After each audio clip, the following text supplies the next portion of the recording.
Bueno, mi nombre es Bárbara Keiler, yo soy moderadora de la parada número 1, esta es la parada número 1, y acá van a hablar sobre el impacto de los sistemas silvopastoriles. Y bueno, ahora les dejo en manos del ingeniero Diego Cifarelli, que le va a explicar. La idea de esta parada es reflexionar muy brevemente sobre el tema del cambio climático, ¿sí? Y cuáles son las cosas, las acciones que podemos hacer en nuestras chacras, en nuestras fincas, en nuestras explotaciones para generar medidas que nos permitan convivir con esa situación y tratar de disminuir las causas que lo generan. Lo primero que les quiero plantear es, bueno, ¿qué es el cambio climático? ¿Sí? Y el cambio climático es una variación persistente del clima, ¿sí?, que está atribuida directa o indirectamente a la actividad humana durante periodos largos de tiempo que se combinan con la variabilidad natural del clima. Hay un montón de fenómenos, por ejemplo, el cambio de la radiación solar, las erupciones volcánicas, el movimiento de los océanos, que generan cambios en el clima que son cambios naturales. De hecho, por ahí hemos oído hablar del niño o la niña, la influencia del niño, la influencia de la niña. Esas son variaciones que tiene el clima que se da por causas naturales. En ese caso particular se da porque se mueven las corrientes oceánicas en el Pacífico y eso genera un montón de transformaciones y de cambios para nuestro hemisferio sur, básicamente para América, ¿sí? Pero, ¿qué es lo que pasa con el cambio climático que se llama antrópico, generado por el ser humano?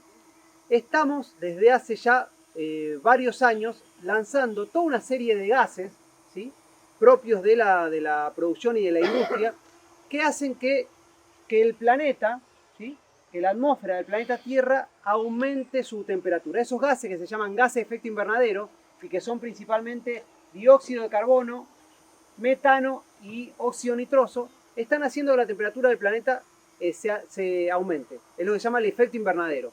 Nuestro planeta Tierra ya tiene efecto invernadero desde su conformación. De hecho, la vida en la Tierra se puede explicar justamente porque hay un efecto invernadero que hace que tengamos una temperatura media que permite el desarrollo de nuestra especie y de todas las especies naturales, vegetales y animales, ¿sí? Eso existe, es histórico. Ahora, ¿cuál es la novedad?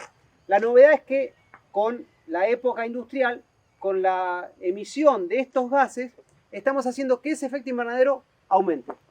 Y cuando aumenta el efecto invernadero, ¿qué pasa? Se generan consecuencias. ¿Qué consecuencias? El aumento de la temperatura del planeta, ¿sí?, en 0,6, 0,8 grados, dependiendo las mediciones. Que a su vez ese aumento de la temperatura del planeta nos genera una serie de problemas a nosotros en términos de especie, tanto problemas de salud como problemas en la producción.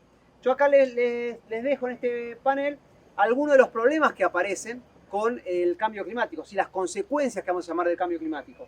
Por ejemplo, estrés hídrico por aumento de temperatura en la zona noreste, ¿sí?, o alta frecuencia de precipitaciones extremas e inundaciones en la zona del NEA, o problemas potenciales de crisis de agua en la zona de Mendoza, de San Juan, de Cuyo, o retroceso de los glaciares, disminución del caudal de los ríos. Son todos problemas que ya están medidos a nivel Argentina, ¿sí?, y que nos generan consecuencias significativas. De hecho, nosotros venimos de tres años donde tuvimos sequías, ¿sí?, prolongadas durante los últimos 3 veranos.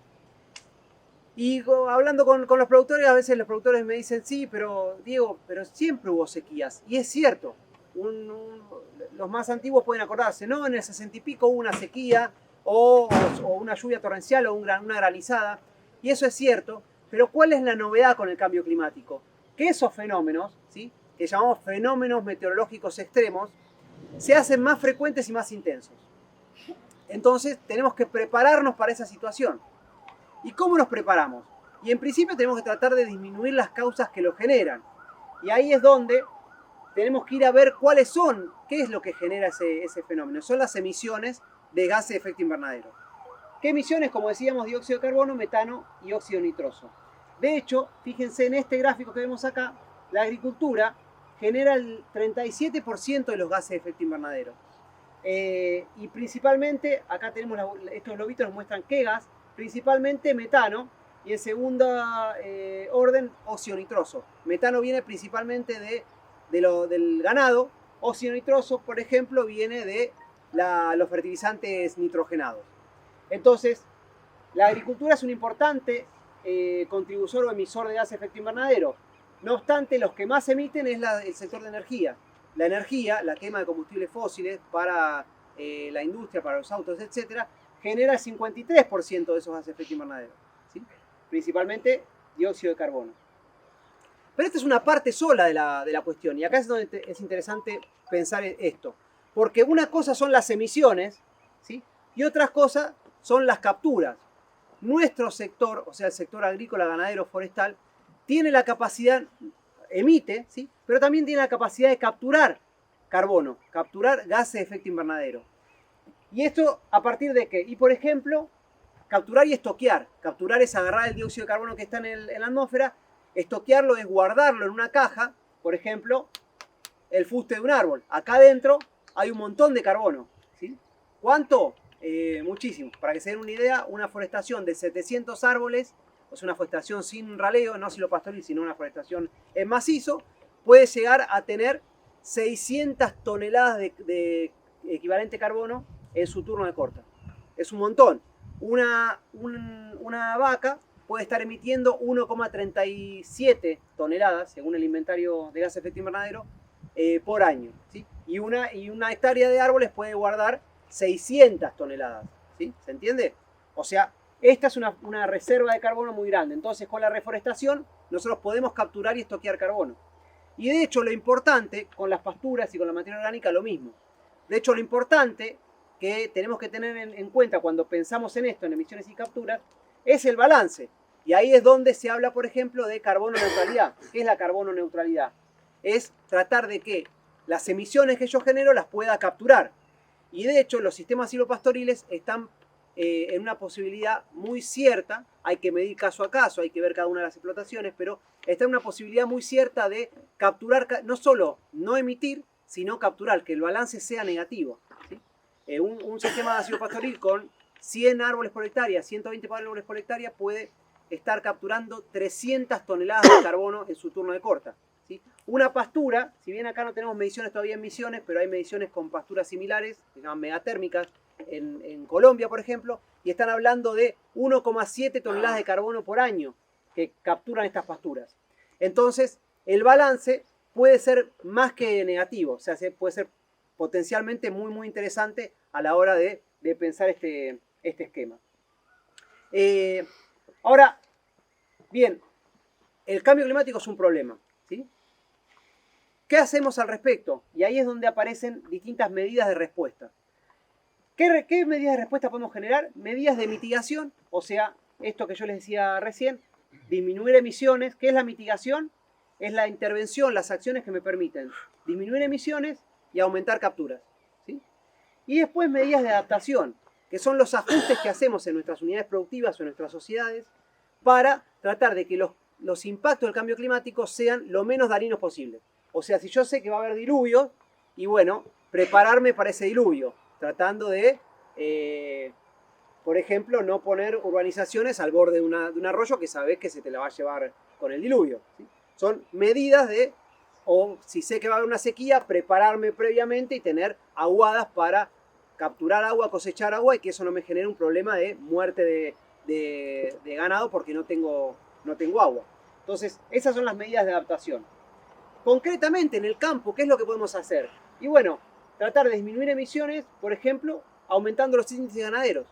Una ganadería más eficiente, un índice de destete, por ejemplo, más eficiente, va a hacer que mi huella de carbono sea mucho más baja. No es lo mismo estar dándole de comer a una madre a dos madres para tener un ternero, ¿sí? 50% de destete, que darle de comer a dos madres para tener dos terneros, 100% de destete. Es difícil al 100%, pero digo para que nos hagamos la idea, ¿sí? Aumentando la eficiencia de las pasturas. También una pastura o sea, de mejor calidad va a ser menos rumiada y por lo tanto va a generar menos metano. Disminuyendo el uso de fertilizantes y tratando de trabajar con agricultura o con ganadería regenerativa. Por ejemplo, tratando de fertilizar con el propio bosteo de los animales, ¿sí? Disminuyendo la degradación de suelos. Cuanto menos degrado el suelo, más carbono tengo capturado en el suelo. De hecho, hay un estudio que se hizo a nivel internacional que demuestra que aumentando entre el 15 y el 20% el tenor de materia orgánica de los suelos que ya están transformados a la agricultura o a la ganadería, se podría capturar, solamente con ese aumento del 20%, se podría capturar la mitad de las emisiones que genera la agricultura. O sea, es muchísimo, ¿sí? Entonces, en este caso, tratar de trabajar con la disminución de la degradación de los suelos sería muy importante. Y disminuir la deforestación, ¿sí? Es otra cuestión que podría permitir bajar esas emisiones. De hecho, si nosotros observamos este paisaje, ¿sí? Fíjense que tenemos integrado en la visión de esta loma, tenemos integrada la forestación, ¿sí? de pino en la zona del valle y en la punta de los cerros, con la vegetación natural que se da en toda la ladera del cerro, en donde no hay que trabajar, hay que dejarla, por un lado por cuestión de que no se debe tocar, ¿sí? Por ley, pero aparte porque también es muy costoso trabajar esas laderas. Entonces, es un buen ejemplo de cómo podemos, ¿sí? Trabajar con esta planificación, con esta escala de paisaje, teniendo manchones, parches que me conservan el carbono, pero también me dan muchos otros servicios ecosistémicos, vinculados, por ejemplo, a la biodiversidad, al movimiento de los animales. De hecho, contaba Alfredo, que está allá atrás, que ahora en esta parada prefirió no hablar, pero nos contaba que circulan por acá yaguaretés, tatetos, antas, ¿no? Ciervos también llegaron a ver. O sea, hay venados, hay águila arpía, también llegaron a visualizar. O sea, un montón de animales que están vinculados y que son indicadores de biodiversidad. Entonces, es importante conservar este tipo de paisajes, justamente no solo por la cuestión del carbono, sino por un montón de otros beneficios, otros servicios ecosistémicos que nos dan este tipo de paisajes. Ahora bien, todo muy lindo, ¿sí? Necesitamos producir de manera más eficiente y más amigable con el ambiente, porque hay una demanda de los consumidores, como nos mostraban en la charla cuando empezamos, hay una demanda de los consumidores por productos amigables con el ambiente, productos ecológicos, productos con trazabilidad, etc. Y eso nos pone frente a la necesidad de producir conservando. Por una cuestión ética, por un lado, ¿sí? Necesitamos ser responsables con lo que hacemos, con el impacto, con la huella que dejamos. Pero también aparece esta cuestión de producir conservando como una oportunidad de negocio. ¿Y qué sería una oportunidad de negocio? Sería la posibilidad que tenemos frente a estas nuevas demandas de los consumidores, la posibilidad que tenemos de certificar nuestros productos diferenciados para poder justamente incorporarlos con un valor agregado en mercados que demandan ese tipo de productos. Y de hecho ya existe toda una escalera, una lógica, una estructura para certificar productos que nos permiten obtener sellos, como ser, por ejemplo, el sello de agricultura orgánica, el sello de agricultura biodinámica, hay un sello que se generó hace no mucho acá en Misiones, que es para yerba mate, que es el sello KA, cultivo amigable con las aves.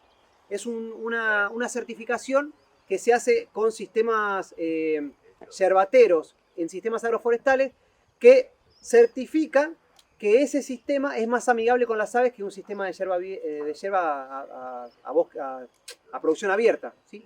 Entonces hay distintos sellos que nos permiten justamente certificar ese atributo. Y en ese sentido también tenemos el sello de carbono neutralidad. ¿Qué es lo que marca ese sello? Que es justamente una producción determinada, en este caso podría ser la ganadería del establecimiento La Emilia, potencialmente, ¿sí? Tiene una captura de carbono que compensa las emisiones de carbono que la propia ganadería genera, ¿sí? Y eso nos abre la posibilidad justamente a certificar este producto y a generar lo que se llaman bonos de carbono. ¿Qué son estos bonos de carbono? Hay distintos países a nivel internacional que ya lo tienen completamente implementado. De hecho, por ejemplo, en Europa hoy ya hay un mercado de carbono establecido. Una empresa europea quiere producir autos y le tiene que pedir al Estado, por ejemplo, una empresa italiana quiere producir autos, tiene que pedirle al Estado italiano un permiso de emisión. Yo quiero hacer 1000 autos, dice Alfa Romeo. Perfecto, vos tenés que, y voy a producir con esos 1000 autos voy a producir 1000 toneladas de carbono. No, no podés producir 1000 toneladas de carbono. Con esos autos te dejamos que emitas solamente 500. Es el permiso o el derecho de emisión. Entonces Alfa Romeo, ¿qué tiene que hacer? Disminuir las emisiones, porque si no, no puede producirlo. O disminuir las emisiones y compensar esas emisiones con capturas en otro lado. Y ahí es donde aparece el mercado de carbono. Esto ya está existiendo. Hay empresas, por ejemplo, Verra es una, Standard Gold es otra, que están certificando esos bonos de carbono para esos mercados europeos. Y en América Latina ya también está pasando. Brasil ya lo está implementando, Chile lo está implementando, Colombia lo está implementando, nosotros todavía no, pero en algún momento va a pasar. Y ahí es donde aparece la oportunidad de no solo certificar carbono neutralidad, sino también vender bonos de carbono en ese mercado de carbono. Ahora, para poder hacer eso, hay que medir. No es que yo digo, mirá todo el carbono que tengo acá y te doy 50 bonos. No, hay que ir y medir. ¿Qué medir? Y bueno, cuánto carbono se está capturando, cuánto se está emitiendo, y en función de eso, estas empresas lo que hacen es te dan un crédito de carbono. Un crédito de carbono equivale a 1 tonelada de CO2 equivalente. Entonces hay empresas que se encargan de hacer esas mediciones y presentar la certificación para que estas internacionales, Verra, Standard Gold, te den el crédito que después sí se puede vender en ese mercado. ¿Sí? Entonces, de alguna manera, con estas estrategias, no solo podríamos cumplir con esta cuestión o esta demanda de producir de manera amigable, esta demanda ética, sino también encontrar un mercado que nos permita, que ya existe y está funcionando, que nos permita valorizar también en términos económicos estas transformaciones que podemos hacer en los sistemas productivos. Así que bueno, hasta acá mi presentación. Si tienen alguna pregunta, alguna duda, la charlamos. Y si no, Rubén nos va a dar las indicaciones para seguir a la parte de abajo de esta parada. Hola, ¿cómo les va? La última parte en este lote, ustedes verán esos arbolitos que están creciendo entre los pinos. Son especies nativas que la Emilia plantó en el 2010. Nosotros vamos a ir recorriendo. Acá la última parada, después salimos por un portón que está directo sobre la calle. Y ahí a la derecha van a ir viendo en el camino algunos arbolitos que tienen nombre. Son tona, guapurubú, loro negro, fístola, cedro, sí, Misionero australiano. cedro misionero, cedro australiano. Van a ir viendo y los discutimos en la parada final. Eso es la última parada, tiene que ver con pino adulto de más de 37 años, combinado con especies nativas que, para que se guíen, tienen 13 años. Y allá charlamos la estrategia, los números sobre cada especie y qué posibilidades tiene este sistema silvopastoril desde el punto de vista económico. Sí, Desde el mecanismo de implementación de Sí. las certificaciones, sí. si es para todos los productores o tiene que reunir ciertas condiciones, puede ser un pequeño productor o un productor desarrollado, más o menos, que O sea, como no para hay, ir preparándonos para eso. desde el punto de vista de la posibilidad de certificación, no hay un requerimiento en cuanto a cantidad de hectáreas. De hecho, hay una empresa que está trabajando en la provincia que está armando estas carpetas en conjunto con productores vitivinícolas mendocinos. En Mendoza, o sea, en Mendoza se produce vino. Parte de ese vino se exporta a la Unión Europea. La Unión Europea ya puso un plazo límite para recibir productos de exportación que no tengan carbono neutralidad.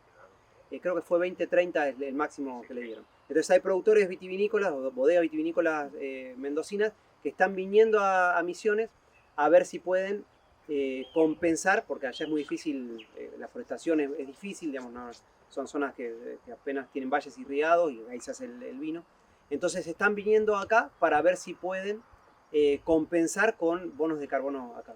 Y esa empresa está trabajando con algunas firmas más grandes, con empresas más grandes, y están armando un protocolo para trabajar con pequeños productores.